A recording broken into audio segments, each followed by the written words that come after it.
this video, basically what I would like to do is I'd like to read a little bit of Chapter 2 of Henri Bergson's Matter and Memory. This is one of his main books. I have a playlist called Henri Bergson's Philosophy, which has videos about the first chapter, and I'm trying to get some videos out about the second chapter, which is quite long. The first chapter is called Of the Selection of Images, and basically what this book is doing is it's going over difficulties that dualism has,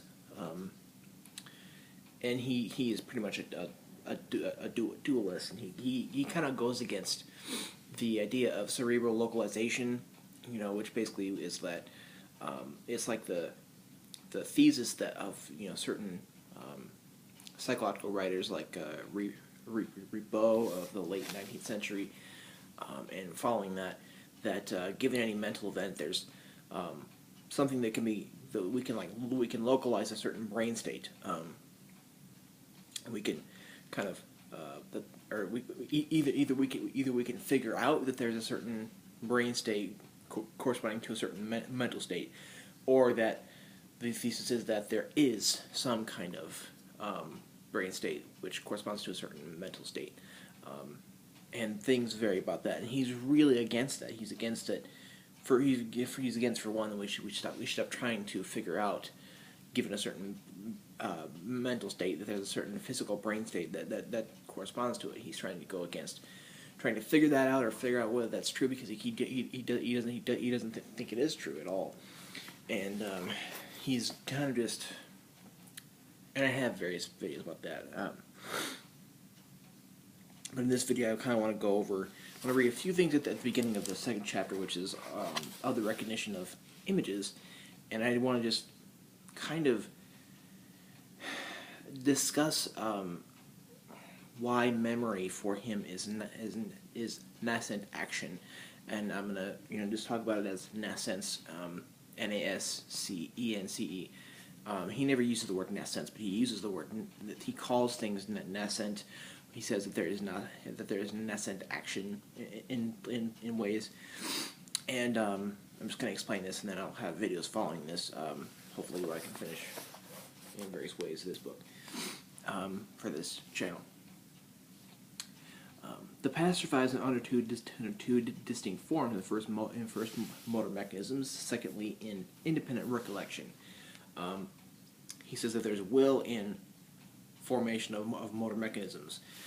There's no will in as in there's choice as to what you're gonna do, and there's no will in independent recollection, because if you see a certain object, that's a perception, it's a pure perception, and then you see it later, it's a renewed perception, and you try to find that among your memories, and finding that is just something that we are always gonna do. However, we can form motor mechanisms as we are born, as we live, and we figure out, we form motor mechanisms as to how we live our life, and we do not. And I'm not just talking about when we're a baby and we learn how to walk and talk and all this stuff. I'm talking even further than that. As we're adults, we learn further and more motor mechanisms. So we have two kinds of memory. There's independent recollection. Recollection, like I said, is when we we try to find among the perceptions that we've had, we try to find that, and in a way it's renewed.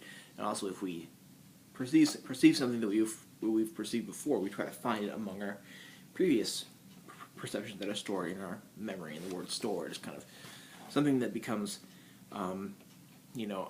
it's not something that he uses very much, because stored kind of infers that there's physically something stored, and that's not really what he's trying to say. The recognition of a present object is affected by movements when it proceeds from the object, by representations when it issues from the subject. And there's this thing called recognition, and I want to do a video after this, which is about just that, about recognition and movement. And there's this kind of thing here. But we already may speak of the body as an ever-advancing boundary between the future and past, as a pointed end which our past is continually driving forward into the future, whereas my body, taken as a single moment, is but a conductor interposed between the objects which influence it and those on which it acts. It is nevertheless, when placed in the flux of time, always situated at the very point where my past expires in a deed. So, there's, along with this, there's a theory of time, along with, and this is, one out of many ways why it's, thought of with respect to phenomenology, which is something that came later. Consciousness, the body, is the bridge between past and future. It's an ever advancing boundary between past and the future, basically. We experience perceptions, and we have memories, and we constantly have more perceptions, and memory is past, basically. And as we have more perceptions, we have in us possible action, or nascent action. What nascence basically is it's the there's a dictionary definition, but for Bergson, nascent action is that it's possible action that can and will happen. The development of something, and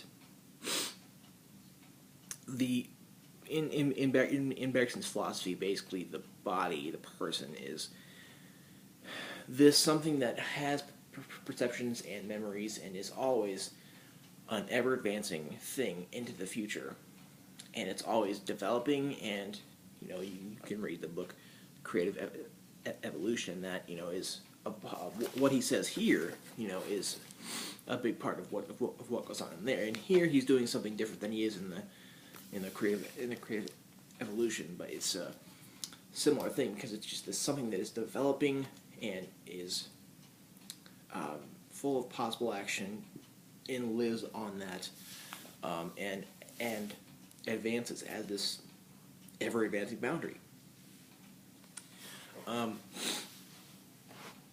Perception and memory. That is kind of when we get the idea of movement.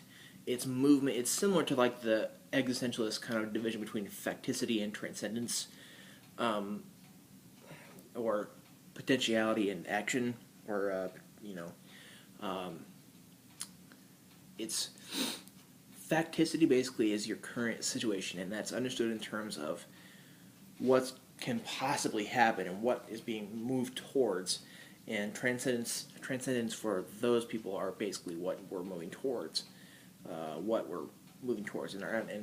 with that, the facticity is kind of understood in a way that, in what is being moved towards, the potentiality of what could possibly happen, and what one is moving towards.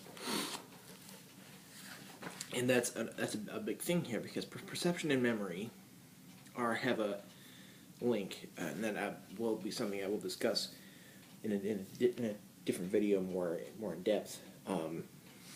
But perception and memory become movement into something. It's a constant development into something else, and memory is basically what that is. Memory and things that we perceive.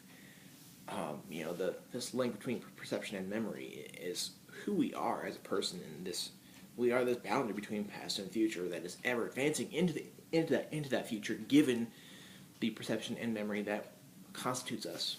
And the word nascence for Bergson is just that. It's the ever advancing into the future, the development into something else from the way it is.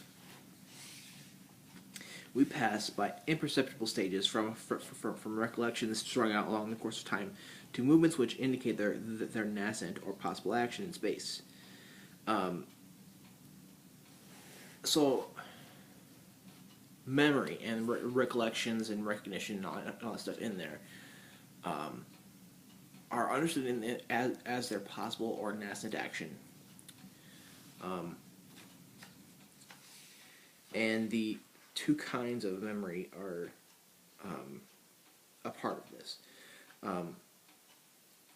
We are confronted by two different memories, theoretically independent. Every perception is prolonged into a nascent action. While the images are taking their place and order in this memory, the movements which continue to modify the organism and create in the body new dispositions towards actions. So the point I'm trying to give in this video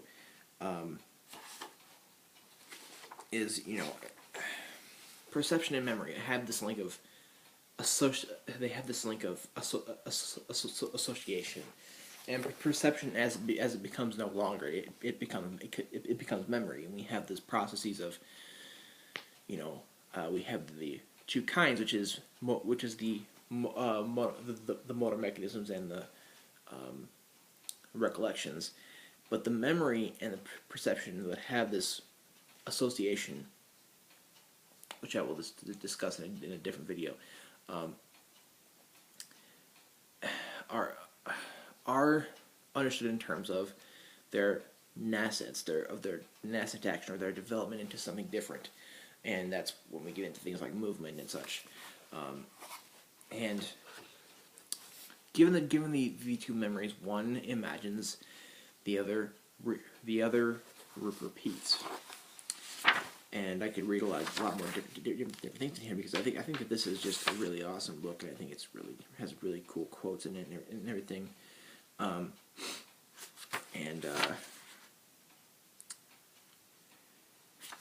it's just this kind of thing that we get in this book as well as in his other works, that the person, who he is with his perception and his memory, are understood in terms of what it's developing into. If you have any questions, or if you have anything you want to comment, please do comment below, because whenever you do that, I get an email and I see it immediately. Thank you.